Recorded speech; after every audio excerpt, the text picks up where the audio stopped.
Well, ladies and gents, here it is October, I don't know what it is, October 4th today, Sunday. And I sold a tractor yesterday. I sold 67 Suburban 10 that I had for a few weeks. Got it running, put all the pulleys and stuff back on it, got it running pretty good. And of course, so I had more room in my garage, which is great, right? I'm getting to a point where I'm getting all the machines I want fixed up and getting some room in the garage.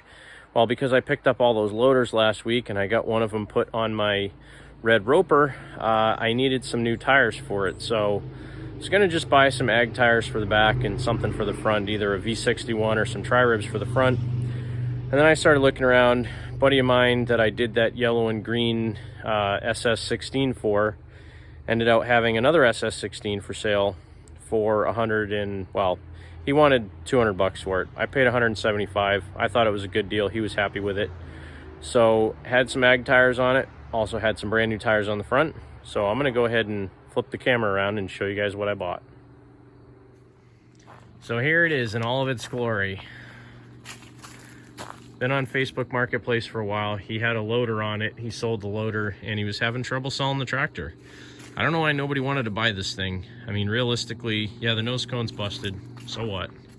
Said it runs. It's had some less than ideal mechanical work done to it, like the spark plug wires. Let's go take a look at those. What's this red thing? Yes, this is a spark plug wire. Looks like some kind of cord. It almost looks like paracord or something. Fuel line. They drilled a hole in the bottom of the dash and just ran it over the frame into the tank. I have no idea how the tank looks inside because the pan seat's bolted on, but nearly brand new high run 23, 10, 50, 12 ags in the back and nearly new high run 16 658s in the front. So these are going to go on one of my mowing machines. These I'm actually going to put on Miss Emma Lee because I have D-Stone 23 1250 ags on the back of her, and they're loaded with washer fluid and they're 4-ply. These are only 2-ply, so I want to run at least a 4-ply on the back of the loader. So that's what I'm going to do with that. And then as far as the fate of the rest of this tractor, I haven't quite figured that out yet. The fenders are nearly perfectly straight on it. The rear end looks good. It doesn't look like it's leaking anything. The dash is okay besides the extra couple of holes drilled in it, and somebody stuck a bolt through the hood to hold the hood on because the hood hinge is broken on the nose cone. But it's got some good stuff on it. I mean, somebody went through and replaced the tie rod ends on it, so it's got at least 3 brand new tie rod ends on it. This thing leaks a lot of oil, but it's not the end of the world. The exhaust actually isn't even that bad. I mean, it's a little bit hokey, it's a little bit ugly, but has a stack on it, so can't be that bad, right? So I'm gonna go ahead and get it unloaded. Oh yeah, I got this mower deck for free too. Well, I mean, technically I paid for the tractor and he gave me the deck with it, so I guess I paid something for it, but that's gonna be for sale with something else in the future. The deck's actually in really good condition. Not bad. I actually have 2 of these decks. The other one's right there, so whenever I sell my next machine, it's going to come with a deck, one of the 2, either this one or the other one. So let me go ahead and get this thing unstrapped and grab my ramps and pull it off. Well, here it is. And with the rest of the Cranky Motorsports hoard, I pulled the pan seat off because I wanted to look inside the tank. It's got a little rust in the bottom, but it doesn't leak, so I'll probably pull it off and sell it just because I'm not really a fan of the steel tanks. I have one SS16 that still has a rust-free steel tank on it, my original 1973. And this is a 73 as well. You can tell it has the 2-spoke steering wheel. As far as I know, that was the only year they ever put a 2-spoke steering wheel on these. I'm not 100% sure what I'm going to do with this one yet. I may fix a few things and sell it. I may part it out. I may just strip it down and keep everything. I don't know yet. The fact that it was a loader machine, the spindles on the front are a little bit bent. Luckily the bolts are still in here for the rear end, which is good. A lot of times those break. All 4 of them are still in there. Transmission seems good. It's not leaking anything. This is a newer transmission. Has the spline hubs on it. So this is out of a 76 or newer machine which means the transmission that was in this thing probably took a dump. Some questionable mechanic work, because the clutch pedal usually hits the side of the loader arms when you lift it, or the cylinder actually. They bent this one in, which you have to do, but instead of taking the pedal pad off, like I usually do, they trimmed out a big chunk of the cooling tin. Not the right way to do things, but it is what it is. I mean, again, with the fuel line having just cut a notch in the bottom of the dash, not a great way to do things anyway, but 4 brand new tires, supposedly runs. I'm gonna do a little tinkering on it, see if I can get it to run pretty good. I might just yank the motor out, we'll see, but that's what it is, 73 SS16. And just a quick little scan around the hoard. So that orange 67 that was over here in the corner is now gone. I still have the 68 orange one, which I have to finish. That is the 76, I think, SS16 that I picked up a while back. Haven't really done much with it other than getting it running, but that one I do want to get going again. That one's in pretty good shape, still needs fenders on it. The Mongrel 679, actually the Mongrel CB Special 679, Miss Emily, the original 67 Super 12, the 68 Super 12 Special clone, 69 diesel, GT18, my 74 $40 SS16, the roper with the loader, which I can't remember how much video I took on that thing, but the roper with the loader came out really nice. I did have to cut the elbow off the exhaust and put a flapper on it, which is funny because the velocity of exhaust coming out of that stack isn't even enough to make the flap open, but this thing is pretty stinking nice. So this is actually why I needed the ag tires, is because this right now just has turfs on the back, which are in good shape. Those are off a Cub Cadet, and the original Sears tires in the front, but it just, obviously it has no traction. I don't want to go ahead and dump all the weight on these tires. These are old 2-ply tires, probably from the 70s or early 80s on the back of the loader right now, so I don't want to have any issues. I think I'm going to take the tires off the back of Miss Emily, those guys, because those are 231050 D-stones, and they're 4-ply, and those are already loaded with washer fluid. So those with probably 2, maybe 3 sets of wheel weights will be plenty on the back of this. I think I got to figure something out for some weight on the 3-point. I'll have to put a 3-point on it probably, or something. I'll figure something out, but this thing is super solid. Everything works pretty good. It needs a couple of hoses. The ones for the main lift cylinders need to be replaced, but other than that, this one works really good. And the float function on the controls actually work. Like, you push it all the way up to float the bucket, or to float the main boom, and it actually floats. It stays up. The other one I have, you have to hold it to keep it in float mode. And I did finish fixing the headlights and everything on that yesterday, so that guy's ready to rock and roll. This one, I had one of the tires come off the bead on the front, so I fixed that yesterday. That one's still running and driving good.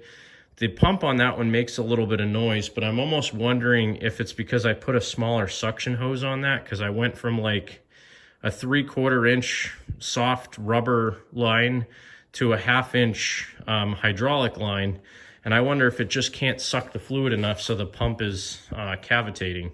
So I'll have to look at that. Not a big deal though, I can fix that anytime. But that loader's working fine. And then on this side of the garage, I got Mater. This is actually a 70 SS12, but it has a 69 hood on it. This is my 69 SS12. I sold the other 69 SS12 I had a while back. My 70 Suburban 12. My original 1973 SS16, that motor needs some help. Obviously the D10S. The RT16T, and this is the tractor that came with that loader, which is now stuck in the corner. I'm not exactly sure what I'm going to do with that yet. If I'm going to hang on to it and build a third and sell it as complete, or try to sell that whole unit as it is for parts. Haven't quite decided yet. The controls on that one are still in good shape. The boom is great. The self-leveling is basically everything except the hydraulic cylinders and the main lines that go around the frame. So haven't decided what I'm going to do with that yet, but my wheel weight pile is growing again, which is sweet because I got projects coming up that I need those for. The AR-14, that's pretty close to being done. I had to do some wonky stuff on it. You notice that the belt guard is facing that away instead of that away.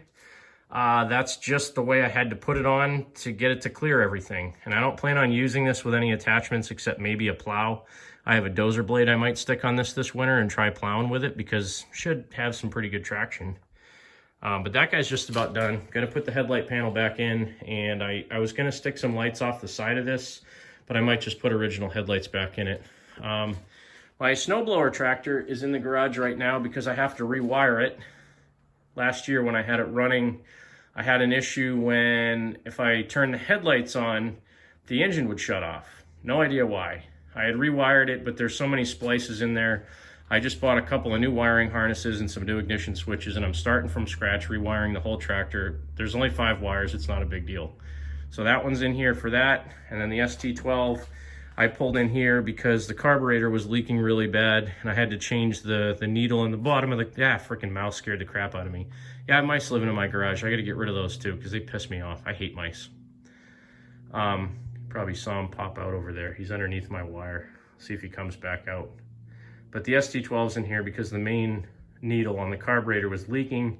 It was missing the O-ring, so I had to swap it out for another one, so that's fixed. Mouse didn't come back out yet, but he's underneath that wire. He went in a hole in my foundation, so I had to put some poison out here and get rid of those suckers. I hate mice and kids' tractors. So that's where I'm at. Now I got motors everywhere. I got this is actually the motor out of that tractor that I got from Peter Malloy. I got in the other side of my garage, I got a couple of Tecumsehs, actually a few Tecumsehs now. So over here I got a HH120 points motor. I'm giving this to Off-Roader 94. Then I have an OH160 and another HH120. That one has spark, I know, because it shocked the living crap out of me when I was spinning it over by hand. So I think that one will run. The OH160 ran until I pulled the coil out of it. And then, yeah, so now with this new SS16, I'm not 100% sure what I'm gonna do with the tractor itself, but it's possible I could just pull it apart and keep it for parts. I guess it depends on how the transmission sounds and, you know, how quiet everything is. It's missing the lower grill piece, it's missing the side cover, it's missing the PTO cover. Not a big deal to me. I have most of those parts, not all of them necessarily, but I have most of them. But I mean, I really wanted it for the tires and the pan seat, and the fenders are straight. So we'll see what I do with this guy. But that's a little update from the Cranky Motorsports home base. Lots of tractors. Every time I sell a couple, I get a couple more. Oh, and the 68 that my loader came on is under this tarp now. And the 67 that I got with my loader. So this is actually a 67 Suburban or SS12 chassis. The 68 Super 12 that the loader was on is right there. But what I started doing was getting all the wiring fixed up on the 68, got it all together, went to put this snowblower on there, and the part of the front of the frame where the axle connects, where it goes through the front of the frame, must have broken from the loader at one point in time because somebody had put a buttload of weld in that crack in the frame where the mule drive goes. So I tried putting the snowblower in and I couldn't get the snowblower in. So I ended up swapping everything over to the 67 chassis because it was easier than trying to pull the axle out and grind all the weld off and all that. So I just kind of gave up and swapped it over to the 67 chassis. So that's the update. Cranky Motorsports home base. Have a great day. God bless America. Keep tractoring.